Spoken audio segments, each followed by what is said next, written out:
तुमचं नाव काय? माझं नाव शोभा जिपल गायधने. कुठून आलाय? मी विदर्भातून वर्धा जिल्ह्यामधून आली आहे.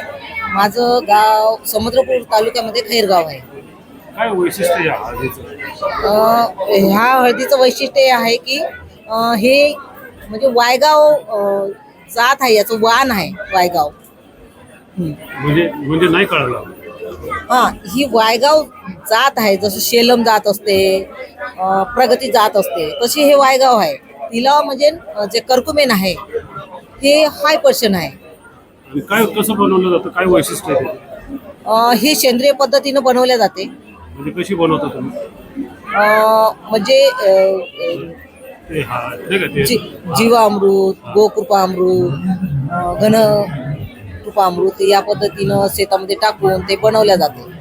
म्हणजे जी हळद असते त्या पद्धतीतच तुम्ही बनवता? त्या पद्धतीने तर बनवते, परंतु एक दुसरी पद्धत आहे की वेगळ्या पद्धतीने हे जे कच्ची हळद त्याला चीप बनवून सावलीमध्ये वाळवून ही जात्यावर बनवल्या जाते. ही म्हणजे एकही म्हणजे ते गरम झालेली नसते.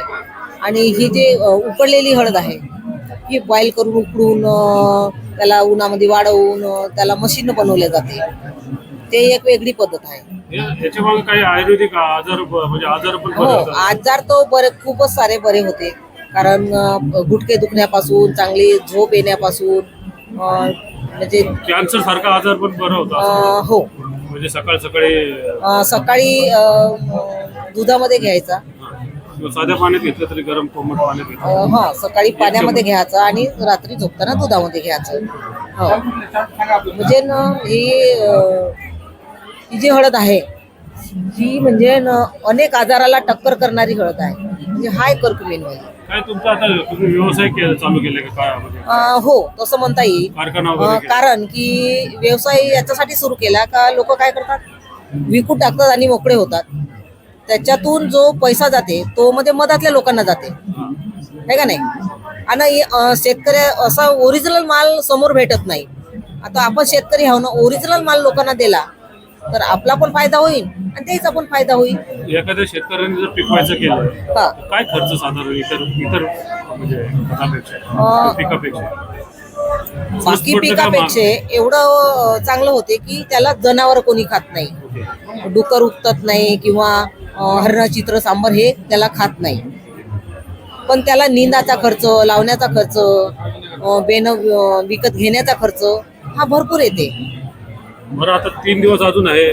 पुणेकरांनी जास्त प्रमाणात यावं बघावं यासाठी लोकांना आव्हान करा.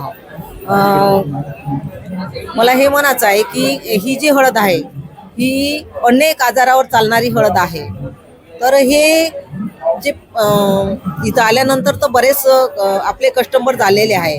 तरी जे काही समजा असतील यांनी हे हळद न्यावं आणि पाण्यामध्ये किंवा दुधामध्ये, तसं जेणेकरून सकाळी पाण्यामध्ये प्यायला पाहिजे आणि झोपताना दुधामध्ये घ्यायला पाहिजे. कारण की हे सकाळी पाण्यामध्ये घेतलं तर चालता फिरताना जो आपले विषारी अंगामध्ये जे हे असते ते बाहेर निघून जातात. आणि जे दुधामध्ये घेतलं तर सकाळी आपल्याला फ्रेश होतो किंवा वेगळं आता त्याच्यामधून भीमथडीच्या व्यतिरिक्त जर कोणाला पाहिजे असेल तर कुठं भेटतं? ते बाय पोस्ट पाठवू शकतो आम्ही. तुमच्याशी संपर्क साधायचा? हो, आपल्याकडे कार्ड आहे. ताईंचं भीमथडीला जे तुम्हाला ताईंनी जे बोलवलं कसं वाटलं तुम्हाला? पहिलं वर्ष? माझं हे दुसरं वर्ष आहे. मी आधी पाहिलं होतं, कोरोनाच्या आधी आली होती. आता हे दुसरं वर्ष आहे. पण त्याचं खूपच प्रतिसाद आहे की त्या खूप एक शेतकऱ्यांसाठी किंवा महिला बचत गटासाठी एक खूप चांगलं त्यानं हे म्हणजे काय म्हणते व्यासपीठ तयार केलं. आणि रिस्पॉन्स भेटला? छान रिस्पॉन्स भेटला, एवढा चांगला की मी लोक खूप आवर्जून येतात. लोक खरेदी पण मोठ्या प्रमाणावर. हो. एक फोटो घे.